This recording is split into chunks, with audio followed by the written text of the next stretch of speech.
Hello guys, इस lecture में हम बात कर रहे हैं electric field due to circular arc at its centre.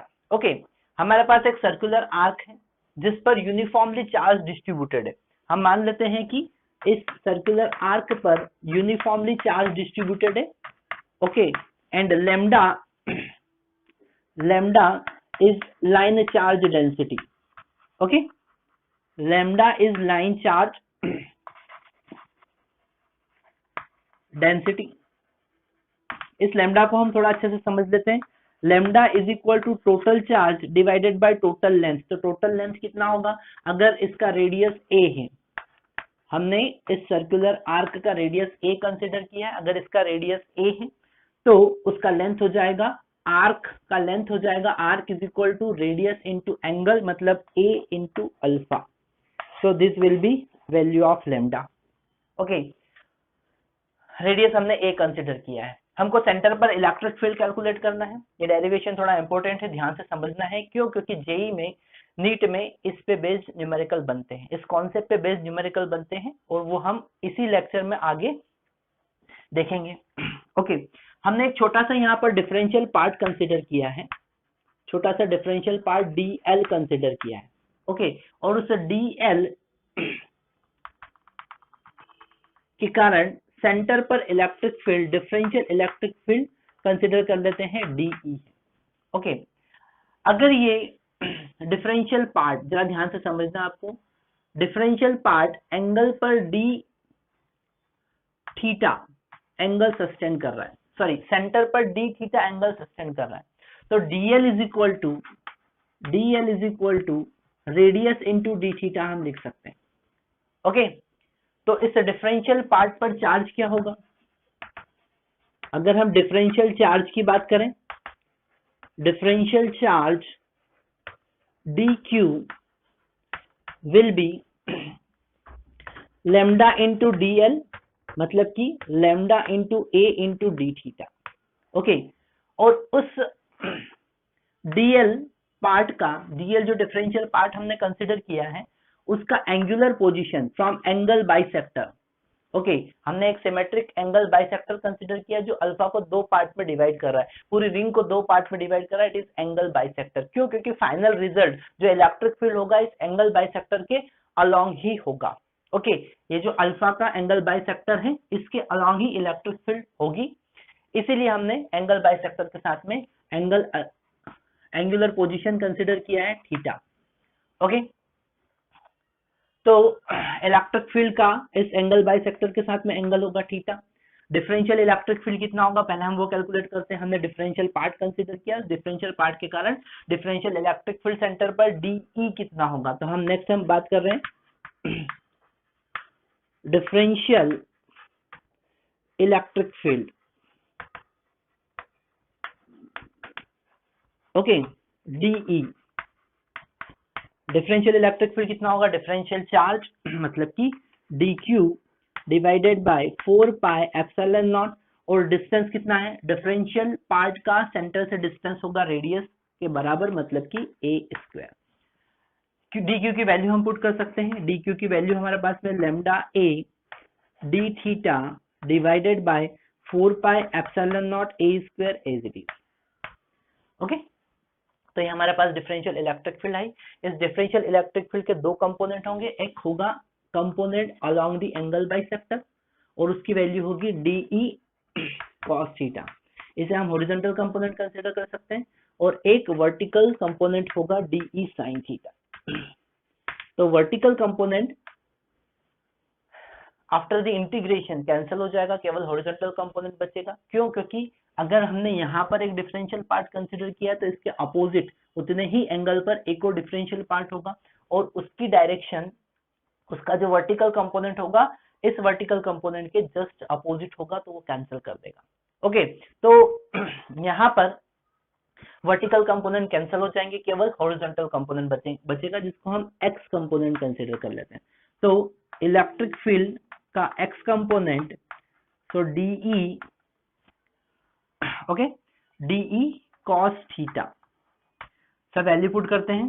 तो x component d x equal to d की वैल्यू हो जाएगी lambda a d theta into cos theta as it is divided by 4 pi epsilon not a square, और इसे हमें integrate करना है। Okay हमको पता है यहाँ पर डी थीटा मतलब थीटा के रिस्पेक्ट में हम इंटीग्रेट कर रहे हैं और थीटा के रिस्पेक्ट में इंटीग्रेट कर रहे हैं, तो lambda A 4 pi epsilon not a square सारी चीज कांस्टेंट होगी, हम बाहर ले लेंगे।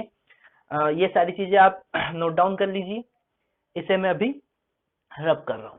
ओके तो अभी ये वाला पोर्शन में रब कर देता हूँ, यहाँ पर बाकी का डेरिवेशन देख लेते हैं।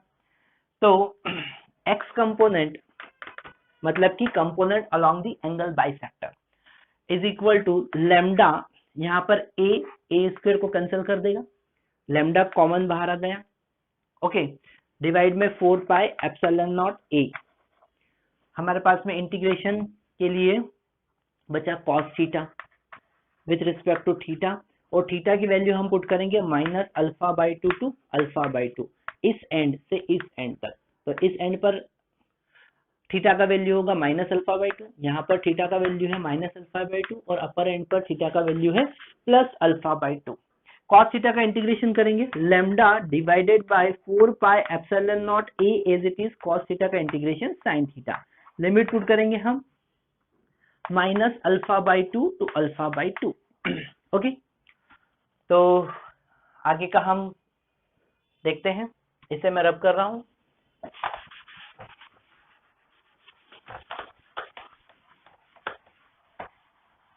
ये सारी चीजें आप अगर नोट डाउन करना चाहते हैं तो वीडियो को पॉज करके नोट डाउन कर सकते हैं।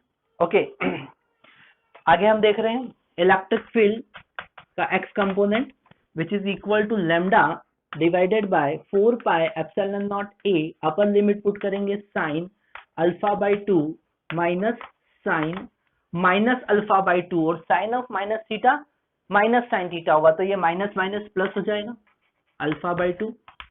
ओके यहाँ पर आप लिख सकते हैं sine of minus theta equal to minus sine theta, ये कॉन्सेप्ट हमने यहाँ पे यूज किया है। तो x component of electric field is equal to lambda divided by 4 pi epsilon not a two sine alpha by 2। Okay is this clear? Now if you want to put the value of value of lambda, so it is equal to lambda is equal to total charge divided by alpha into a. So electric field x component is equal to q divided by 2q divided by 4 pi epsilon naught a square sin alpha by 2 divided by alpha. Okay इसे और हम simplification कर सकते हैं इसका, 2q divided by 4 pi epsilon not a square, इस 2 को हम अल्फा के डिवाइड में ला सकते हैं, तो sign alpha by 2 divided by alpha by 2। Okay वैसे हमें ये वाला एक्सप्रेशन याद रखना है, इंपॉर्टेंट एक्सप्रेशन है। ओके और ये वाला एक्सप्रेशन भी हमें याद रखना है। अगर हमें टोटल चार्ज गिवन है तो हम इलेक्ट्रिक फील्ड का एक्सप्रेशन रखेंगे q divided by 4 pi epsilon not a square sine alpha by 2 divided by alpha by 2। Okay और अगर हमें लैम्डा गिवन है तो लैम्डा के टर्म में इलेक्ट्रिक फील्ड होगी लैम्डा, ये 2 का आगे मल्टीप्लाई कर सकते हैं, 2 lambda divided by 4 pi epsilon not a into sine alpha by 2। तो ये कॉन्सेप्ट हमने देखा electric field due to circular arc. अब हम इसके डिफरेंट केसेस देखते हैं। ओके हम डिफरेंट केसेस देखेंगे, मतलब कि अगर सर्कुलर आर्क सेमी सर्कुलर होगा, मतलब अल्फा इक्वल टू पाई होगा, या फिर alpha equal to pi by 2 होगा, या alpha equal to 3 pi by 2 होगा, और अगर नेगेटिव चार्ज होगा तो इलेक्ट्रिक फील्ड की डायरेक्शन में क्या चेंज आएगा, ये सारी चीजें हम आगे देखते हैं। तो ये सारी चीजें आप नोट डाउन कर लीजिए, इसके बाद में इसे रब करता हूं। ओके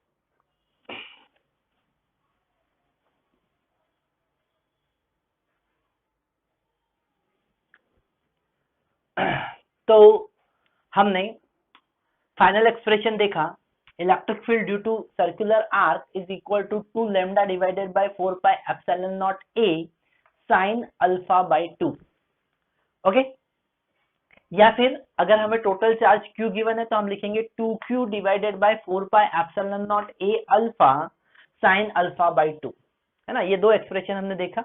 इलेक्ट्रिक फील्ड का डायरेक्शन अगर हमारे पास ये सर्कुलर आर्क है, ओके, तो इलेक्ट्रिक फील्ड का डायरेक्शन एंगल बाइसेक्टर के अलोंग होगा, ओके, ये होगी इलेक्ट्रिक फील्ड फाइनल एक्सप्रेशन, है ना, फाइनल डायरेक्शन इलेक्ट्रिक फील्ड का टोटल कंपोनेंट किधर होगा, अलोंग दी एंगल बाइसेक्टर। हम केसेस देखते हैं, इसके डिफरेंट केसेस देखते हैं। केस नंबर 1,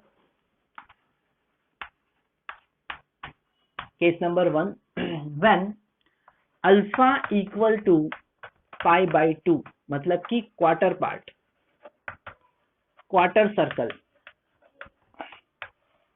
ओके, हमारे पास में क्वार्टर सर्कल है, कंप्लीट सर्कल नहीं है, क्वार्टर सर्कल, अल्फा का वैल्यू है पाई बाई 2, ओके, इस पर यूनिफॉर्मली चार्ज डिस्ट्रीब्यूटेड है, टोटल चार्ज मान लेते हैं Q है, तो इलेक्ट्रिक फील्ड का direction along the angle bisector होगा, ओके, और इलेक्ट्रिक फील्ड होगा E इक्वल टू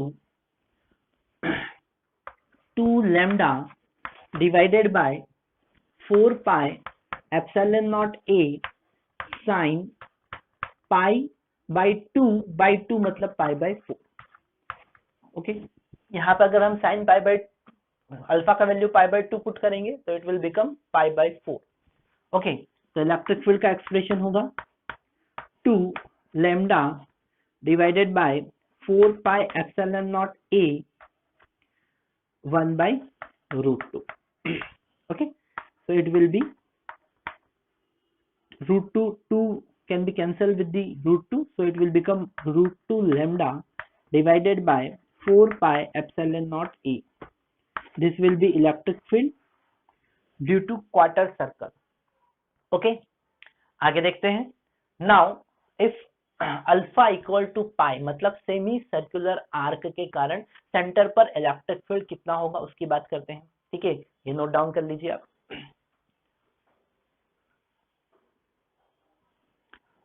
तो केस नंबर 2 हम देख रहे हैं, electric field case 2 when alpha is equal to pi, मतलब कि semi circular arc, okay, so ये हमारे पास सेमी सर्कुलर आर्क है और सेंटर पर इलेक्ट्रिक फील्ड का डायरेक्शन कुछ ऐसा एंगल बाइसेक्टर के अलोंग, ओके, और इलेक्ट्रिक फील्ड का expression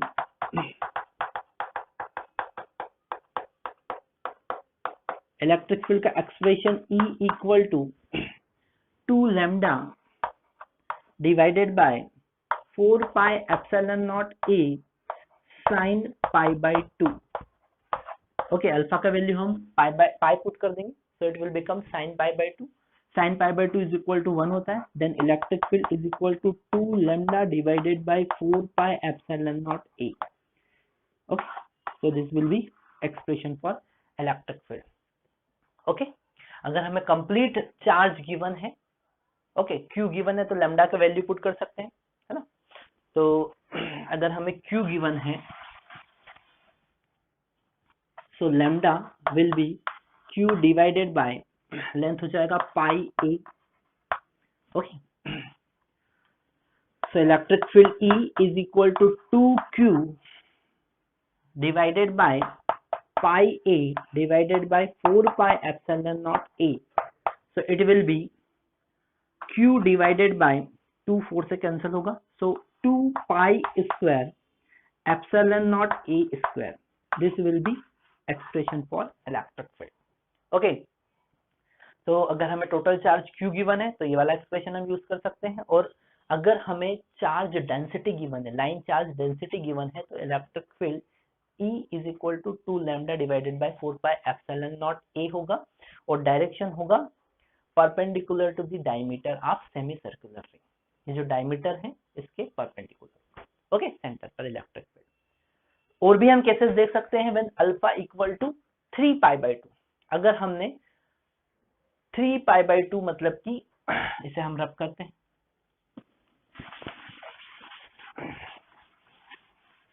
case number 3, okay, when alpha equal to 3π/2, मतलब हमारे पास आर्क कुछ ऐसा है,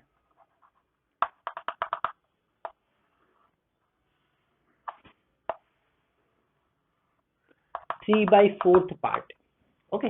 तो सेंटर पर इलेक्ट्रिक फील्ड का डायरेक्शन हमको पता चल रहा है कि इलेक्ट्रिक फील्ड का डायरेक्शन इसका एंगल बाई सेक्टर के अलॉन्ग होगा। आपको एक कॉन्सेप्ट यहाँ पे समझना है कि इलेक्ट्रिक फील्ड का डायरेक्शन, इलेक्ट्रिक फील्ड ये जो पार्ट है इसे हम 3 पार्ट पे डिवाइड करते हैं, A to B, B to C and C to D। तो B वाले पार्ट की जो इलेक्ट्रिक फील्ड होगी वो CD, AB पार्ट वाली जो इलेक्ट्रिक फील्ड होगी वो CD पार्ट को कैंसिल कर देगी, केवल हमें बचेगा BC पार्ट।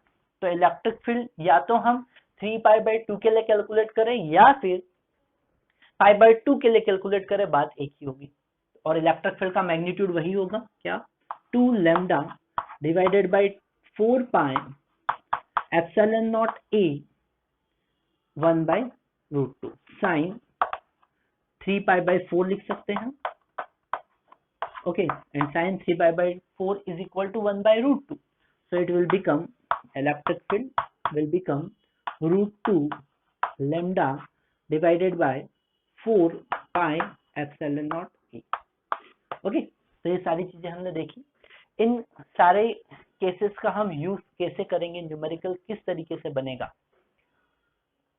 वो देखते हैं। एक न्यूमेरिकल करते हैं सिंपल सा, ओके।